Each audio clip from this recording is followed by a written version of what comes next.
ख़बर है नाज़रीन, दौलतपुर सफ़न में तव्हां सां शेयर कयूं पिया। दौलतपुर सफ़न में अमुन जो पखी उॾामी वियो आहे। 3 अलॻि वाक़िअनि में शहरी फ़ुरजी विया आहिनि। गुलाम मुस्तफ़ा जुणे जी रिपोर्ट मुताबिक़ दौलतपुर सफ़न में अमुन जो पखी उॾामी वियो। चोरनि फोरुन तर तपाए ॾिनो आहे। हिक ई राति में हथियारबंदनि जूं 3 हंधनि ते अलॻि अलॻि वारदातूं।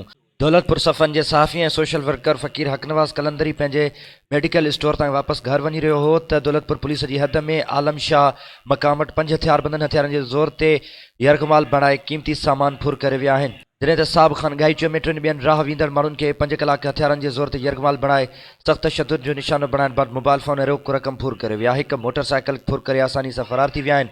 जॾहिं त साॻिया ई फोरू खड़क लिंक रोड ते पोढ़ो ॾाहिरी पंहिंजे कार में ॻोठ वञी रहियो हो त हथियारबंदनि खेसि रोकण जी कोशिशि कई, लेकिन हू न बीठो। हथियारबंदनि संदसि गाॾीअ जा टायर बरस्ट हणी फाड़े विधा ऐं कार समेत मौज़ाना तौरु बची वियो। अहिड़ा वारदात जी NC दौलतपुर थाणे ते दाख़िल कई वई आहे।